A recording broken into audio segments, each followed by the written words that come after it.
So my name is Yoshinori Ono, and I'm a producer at Capcom, and I'm here today to talk about the new title, and specifically about Hakan, this new character in it. So I'll give you a little background on Hakan and how he was devised. So basically, early on in the process of making Super Street Fighter 4, we knew we wanted something new and different than we hadn't seen before. You know, with regular Street Fighter 4, we brought a lot of old characters back, we added some new ones, but we felt like there was still something missing. We didn't have a new Blanca, a new Dulcin, a new kind of wacky offbeat character. So at the beginning we took like a month, and I told all the dev team, I said, hey, let's go on YouTube, let's rent some videos, let's try and find interesting fighting styles. Let's look around, explore the world, see what's out there. So we can come up with something new. So among these videos, we got into this Turkish oil wrestling where these older guys actually douse themselves in olive oil. You know, they can kind of grapple with each other. You know, granted, it's an important part of culture in that part of the world, but you know, looking at it from the outside, it just looks like it's a really interesting fighting style. So we thought, you know, this would really fit with Street Fighter. If we found a way to arrange this and make it Street Fighter-like, they'd come up with some really unique stuff here. So that's how that was born. You know, we wanted kind of a new Dulcin or a new Blanca for this new game, and Hakan kind of fills that role with his unique fighting style. So basically, our main kind of theme, what we were driving toward in regular Street Fighter 4, was kind of a class reunion of sorts, getting all these old characters together, rejoining the user themselves with Street Fighter again, you know, getting them used to it again.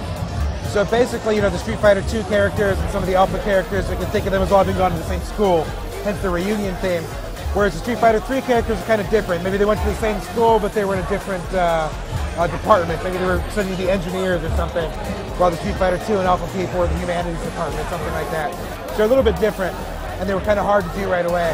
What we saw, the fan reaction after 4 came out, a lot of people assumed, wrongly of course, that I somehow didn't like the Street Fighter 3 series, or I hated those characters.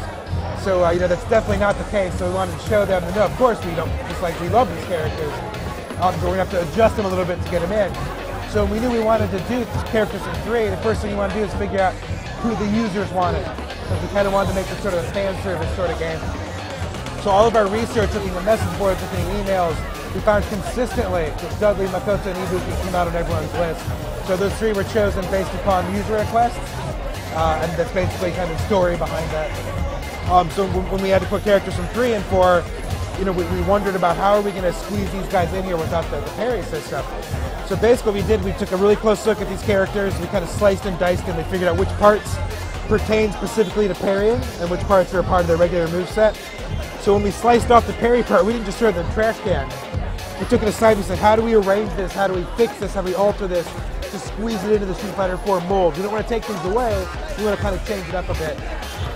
So basically what we found was that if we really focused on the high-level players, the players that would have used parrying a lot in 3, what we find is we have the technique of you know, EX focus canceling, which is a really high-level sort of thing to do. And it kind of suits the Street Fighter 3 playstyle. So you know, they can no longer parry in the purest sense, but they have kind of a similar high-level strategy that people can use. So rather than kind of force characters from Street Fighter 3 into 4, we looked at it as making Street Fighter 4 characters that felt like Street Fighter 3 characters, if that makes sense.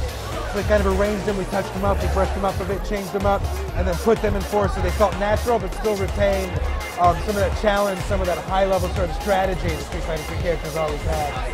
So hopefully we got there where we needed to be. The users will make the final call there. So once again, I'm here talking today about Super Street Fighter 4, not Onimusha, but Super Street Fighter 4.